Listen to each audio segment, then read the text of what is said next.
Hi BookTube! My name is Sarah and welcome to the Bookish Knitter, and welcome to my week in books. In this video today I'm going to talk about all of the books that I finished reading last week, and this is for week number 25, and this was June the 15th through the 21st. So happy Sunday everybody, it is the 22nd, and yeah, I'm here to talk to you guys about books. And also I'm going to share with you my little bit of crafting that I got done last week. It wasn't a ton, but it was something, so I will be sharing that with you guys as well. So I finished 4 books last week, you guys. I'm very, very pleased with that. So the first book that I finished was Last Chance Marriage Rescue by Catherine Mann. This is Harlequin Special Edition novel number 2861, and it was originally published in September of 2021. This is the first book in the Top Dog Dude Ranch series. So I've read, I think, book 8 or 9, so I've gone back now and I'm going to read them from the beginning and read through. I've started doing this now just to put it out there for those of you who might be seasonal readers, and you might not be able to tell by the title or the cover or anything like that, but this one does take place in the late fall. It actually leads into Halloween. The last chapter or so takes place over Halloween. So just in case you guys, again, are seasonal readers, I'm going to start doing this going forward for any of the books that I read outside of the nostalgia books like the Babysitter's Club and the Sweet Valley books. But I'm going to share with you, I'm going to try to the best I can what season these books take place in, just in case you're curious and you're someone who reads seasonally. So I gave this book 4 stars and it got 2 chili peppers. So yeah, if you are new here and you do not know what my spice rating is, I do have that linked in the description box below. You can go ahead and check out my spice rating for books, so you know what I'm talking about when I say how many chili peppers something is. So this is the story of Nina and Douglas, and I really enjoyed this one. One of the reasons I really enjoyed this one is because it was a second chance romance, but it was about a couple that is already married. They have been married for like 10 years and they have fallen on hard times. A lot of couples, like, you know, we read romance novels and it's like, oh, and then they lived happily ever after, but that isn't always the way that it works out. You know what I mean? Those of you who have been in a long-term relationship, you know, you have your ups and downs.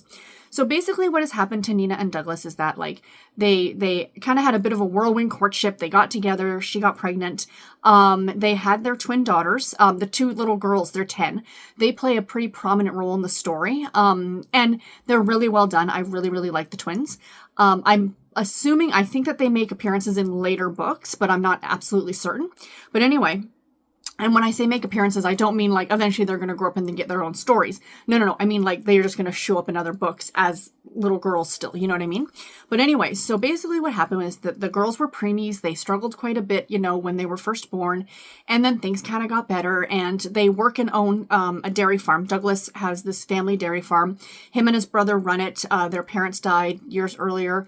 And, you know, so they're running this dairy farm and everything is kind of going great. And then a number of years ago, Douglas's brother has a fall because he suffers an aneurysm, and then he needs constant medical care. Like, he's unable to work anymore. But they've got him at home. They're keeping him comfortable and all these things. And he's recently, at the start of this book, passed away. So that's been a huge burden on the family. Not a burden. I don't want to use the term burden because they don't use the term burden, but I think you might know what I'm talking about if you've had to care for a family member who's been ill or something like that. It's a lot on the family. You do it because you want to do it, because you want to take care of that person, and you would never not do it. You know what I mean? But it can take a toll.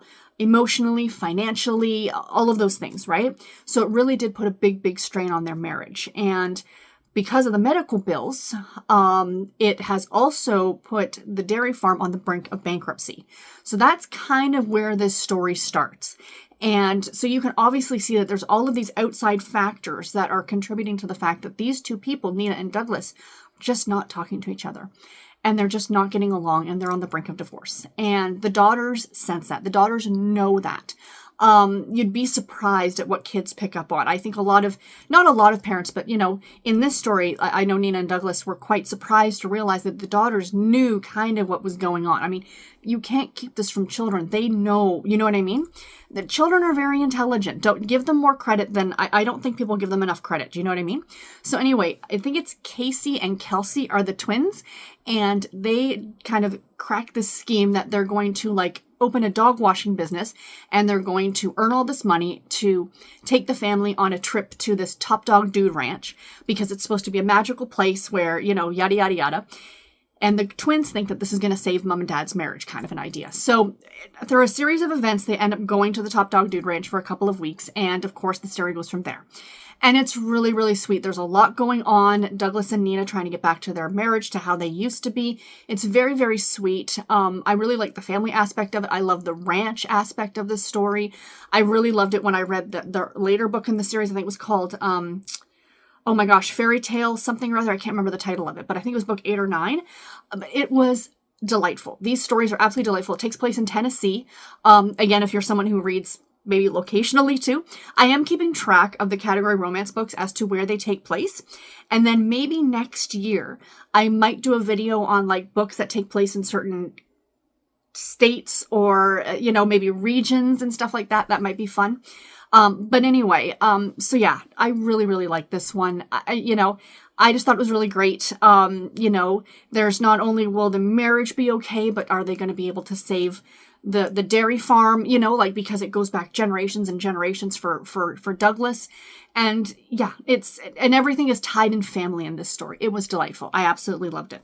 The next book that I finished, I had a lot of great books, a lot of great reading this week, was Arctic Pursuit by Anna J. Stewart. This is Harlequin romantic suspense novel number 2314. Sorry, I'm not wearing my glasses.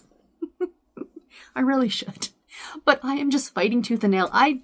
Guys, complete side note here. I've never liked wearing my glasses. I've worn glasses. I don't remember not wearing glasses. Like, I've had them since I was a small, small child.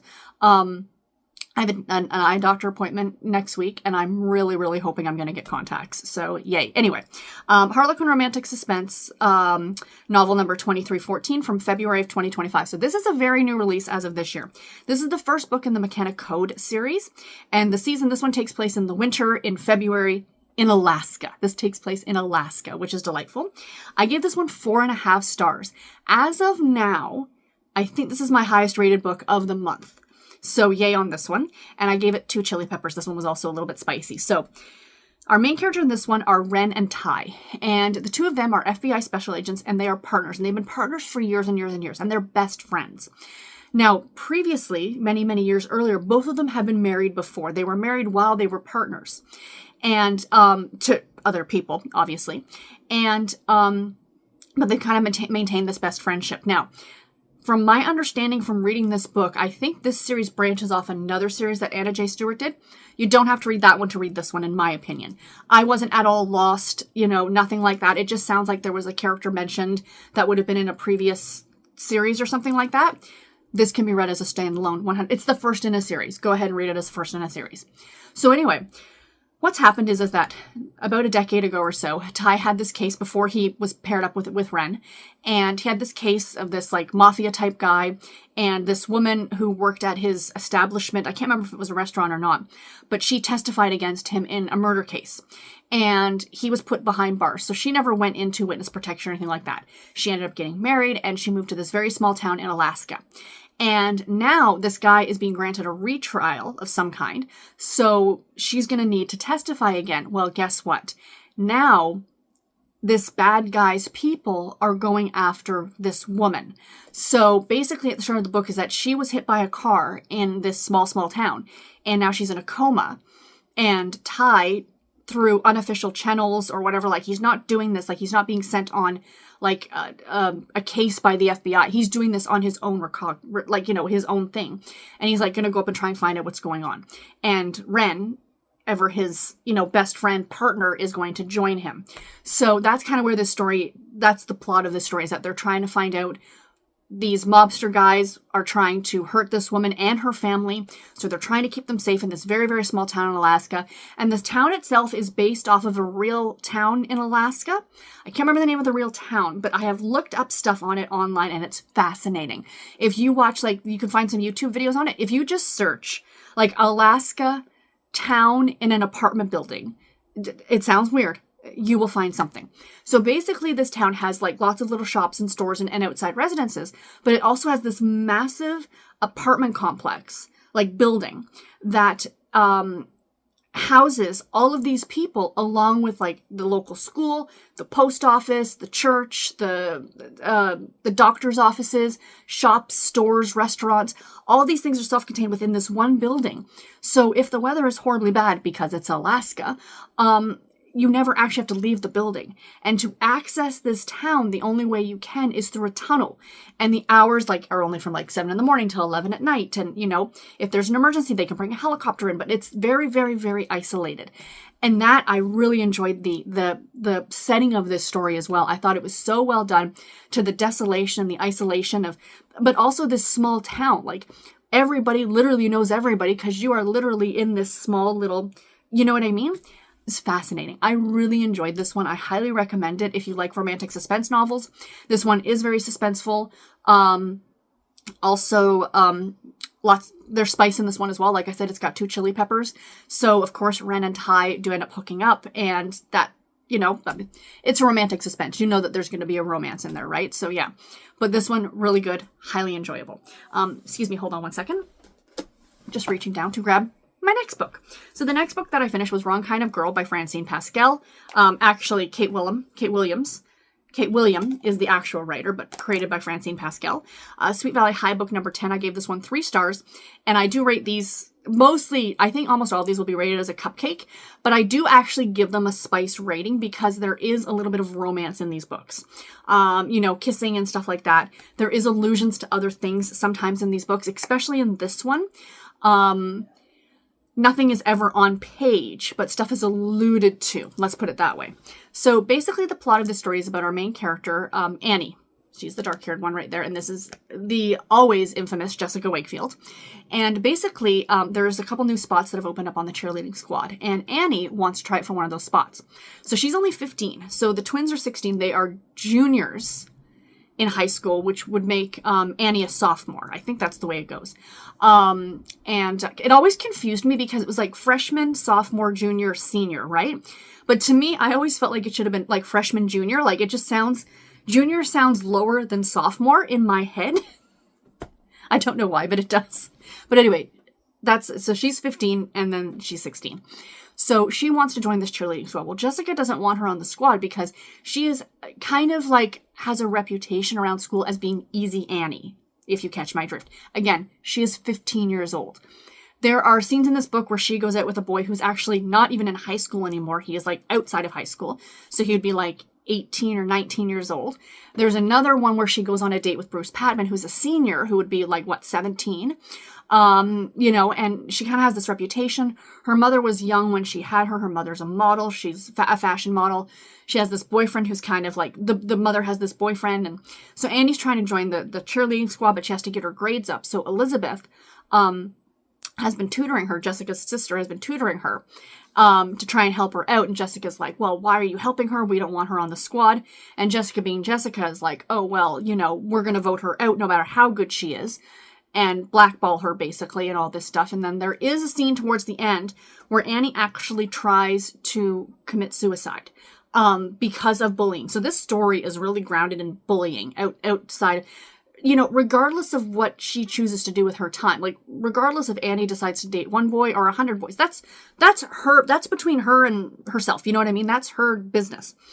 But to be bullied for that, and I mean, even in 1984, it was kind of the attempt on that she took on her own life was kind of not brushed under the carpet, but do you know what I mean? It wasn't taken precedence for what should have been, but it goes to show you even back then, the extremes that, you know what I mean? So I did like this one.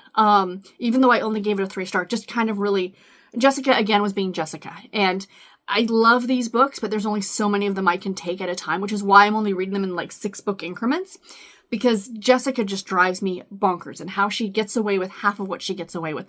She is horrible, a horrible, horrible person. And I don't know how Elizabeth can defend her all the time. I understand that they're twins. I understand that they're identical and the whole 9 yards, but I just don't see how You know what I mean? Like, and going back to the Last Chance Marriage Rescue book, Kelsey and Casey are twins, and they're very, very, but they fight like cats and dogs. And that to me seems so much more realistic than the fact that Elizabeth will defend her pretty mean sister every single chance she gets. You know what I mean? It just seems more realistic to me. But anyway, yeah, so 3 stars on that one. And the last book that I finished this week was Honeymoon with a Stranger by Frances Houston, I think. And this is another Harlequin romantic suspense. It's number 1393 from November of 2005. So this one's quite a bit older. It's about, 20 years old?